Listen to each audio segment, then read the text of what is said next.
अस्सलाम वालेकुम students, how are you all? Hope you all are doing great. Guys, आज हम जो टॉपिक करने जा रहे हैं वो है difference between prokaryotic and eukaryotic cells.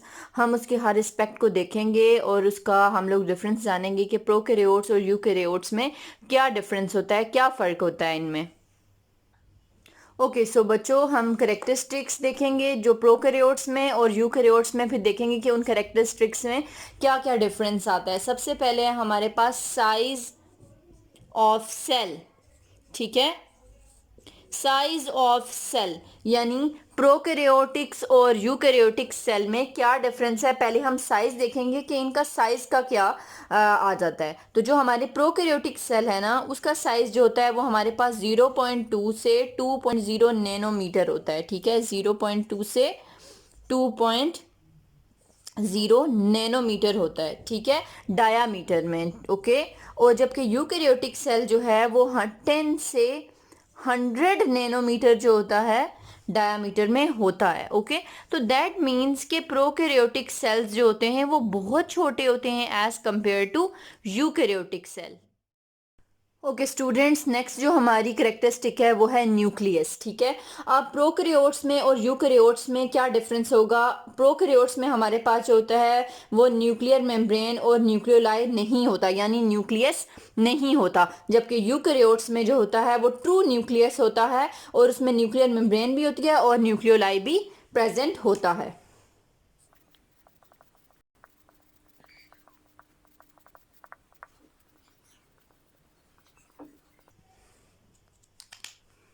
हमारी थर्ड जो करेक्टरिस्टिक है वो है मेम्ब्रेन बाउंडेड ऑर्गेनेलीज। ठीक है, मेम्ब्रेन बाउंडेड ऑर्गेनेलीज जो हैं वो देखते हैं हमारे पास प्रोकैरियोट्स में और यूकैरियोट्स में प्रेजेंट हैं या नहीं।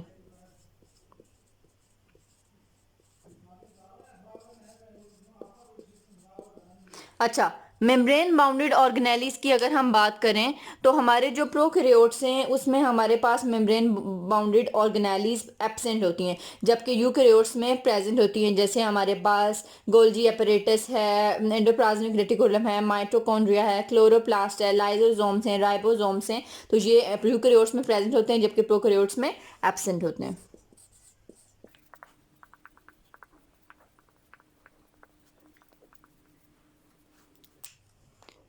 नेक्स्ट जो हमारी तीसरी कैटेगरी आती है वो है हमारे पास सेल वॉल। चौथी, सेल वॉल जो है वो हमारे पास प्रोकैरियोट्स में सेल वॉल प्रेजेंट होती है। ठीक है, जबकि यूकैरियोट्स में सेल वॉल प्रेजेंट नहीं होती, एब्सेंट होती है। एनिमल्स में, फंजाई में प्रेजेंट होती है, काइटिन से मिलकर बनी होती है, और प्लांट्स में जो होती है वो सेल्यूलोज से मिलकर बनी हुई होती है। जबकि प्रोकैरियोट्स में हमारे पास प्रेजेंट होती है chemically complex typical bacterial cell wall जो होती है वो प्रेजेंट होती है, जो पेप्टिडोग्लाइकेन से मिलकर बनी हुई होती है। ठीक है, तो हम क्या लिखेंगे।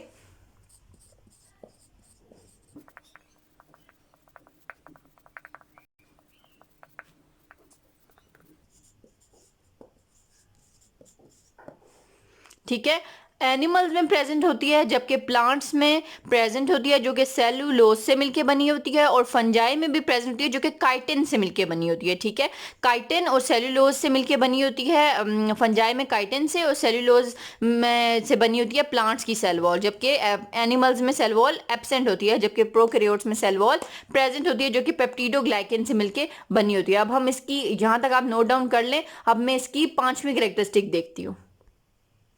ओके गाइस, जो हम लोगों की फिफ्थ कैटेगरी है वो है हमारे पास साइटोस्केलेटन। ठीक है, साइटोस्केलेटन जो होता है वो प्रोकैरियोट्स में एब्सेंट होता है जबकि यूकैरियोट्स में प्रेजेंट होता है।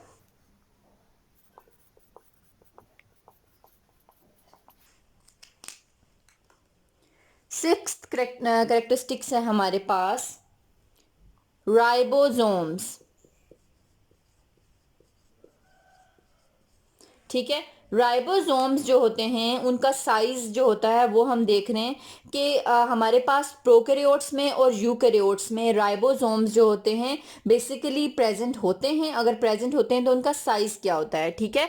अच्छा बच्चों, जो हमारे पास प्रोकैरियोट्स हैं, प्रोकैरियोट्स में हमारे पास राइबोसोम्स प्रेजेंट होते हैं लेकिन उनका साइज बहुत स्मॉल होता है, जबकि यूकैरियोट्स में राइबोसोम्स बड़े होते हैं और उनका साइज भी जो होता है वो बड़ा होता है और प्रेजेंट होते हैं, ठीक है।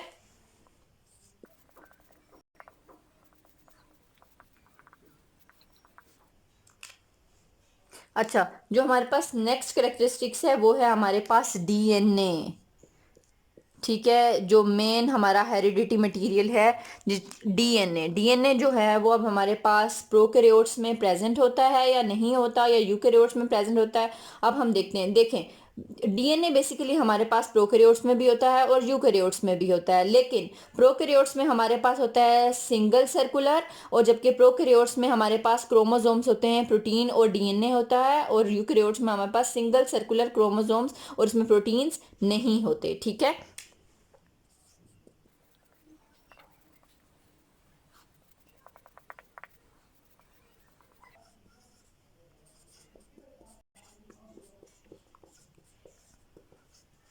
ओके, हमारे पास जो लास्ट, नो नॉट लास्ट, अब हमारे पास जो एट्थ करेक्टरिस्टिक्स है डीएनए के बाद वो है हमारे पास सेल डिवीजन। आपको पता है कि हर एक सेल में सेल डिवीजन होती है, ठीक है। सेल डिवीजन जो होगी वो अब हमारे पास कैसे होगी, आपको पता है ना कि हम लोगों की रिप्रोडक्शन होती है, ठीक है। रिप्रोडक्शन में हर सेल की रिप्रोडक्शन होती है, उससे पहले सेल डिवीजन होती है। तो सेल डिवीजन जो होगी वो बच्चों प्रोकैरियोट्स में बाइनरी फिजन के थ्रू होगी, ठीक है, बाइनरी फिजन के थ्रू। जबकि यूकैरियोट्स में हमारे पास होती है माइटोसिस एंड मियोसिस के थ्रू। ओके, हमारी जो नाइन्थ करेक्टरिस्टिक है वो है हमारे पास स्ट्रक्चरल ऑर्गेनाइजेशन।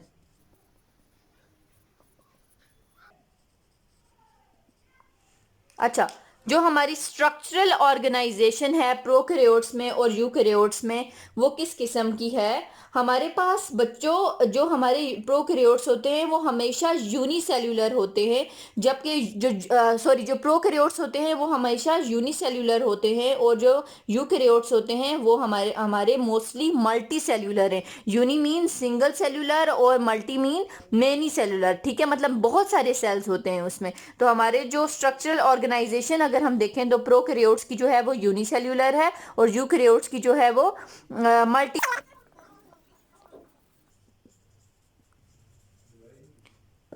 ओके बच्चों, यहाँ तक आप नोट डाउन कर लें, फिर आगे मैं आपको बताती हूँ।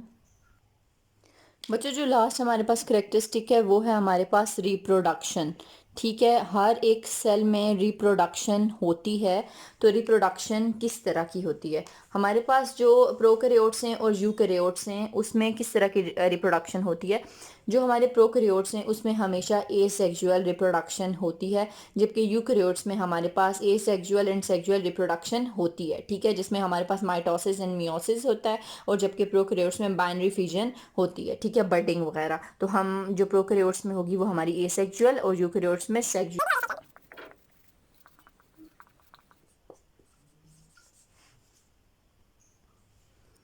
ओके बच्चों, एट लास्ट हम अब इसकी एग्जांपल्स देखते हैं कि हमारे पास प्रोकैरियोट्स और यूकैरियोट्स में कौन कौन सी एग्जांपल्स आ जाती हैं, कौन कौन से जो है कैटेगरी आती है, ठीक है। हमारे पास जो प्रोकैरियोट्स हैं उसमें आ जाते हैं बैक्टीरियाज, वायरसेस, माइक्रो ऑर्गेनिजम्स, जिसमें हमारे पास एलजी है, ठीक है। तमाम माइक्रो ऑर्गेनिज्म प्रोकैरियोट्स में आ जाते हैं, और यूकैरियोट्स में हमारे पास एनिमल्स आ जाते हैं, प्लांट्स आ जाते हैं, ठीक है, फंजाई आ जाते हैं। ओके, तो ये हमारे पास यूकैरियोट्स हैं, और प्रोकैरियोट्स में हमारे तमाम माइक्रो ऑर्गेनिजम्स जो हैं वो आ जाते हैं। ओके बच्चों, ये था हमारा डिफरेंस प्रोकैरियोट्स और यूकैरियोटिक सेल के दरमियान। अगर आप लोगों को कोई भी कंफ्यूजन है तो आप कमेंट सेक्शन में मुझसे पूछ सकते हैं। अपना बहुत सारा ख्याल रखें। टिल अल्लाह हाफ़िज़।